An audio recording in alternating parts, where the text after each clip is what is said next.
Hi, this is Dr. Aziza from the Nourishers, and your mental health note for today is about unpacking your arguments. So, the first point that you need to understand when you're in an argument is to acknowledge what you're feeling and acknowledge what the other person's feeling. So, instead of thinking of what is right and wrong and who's being stupid and who's being clever, think in terms of how am I actually feeling in the situation and how is that person feeling in the situation.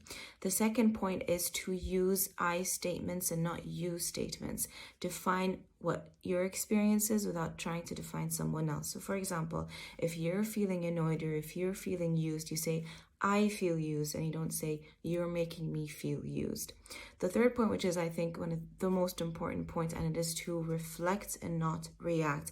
Now, when you start to feel angry, when you start to feel annoyed, and most of us tend to just react and respond very quickly, but it would be very good for us to take a step back and to pause and think, how am I feeling? Why am I feeling this way? What would be the best way for me to respond in this given situation?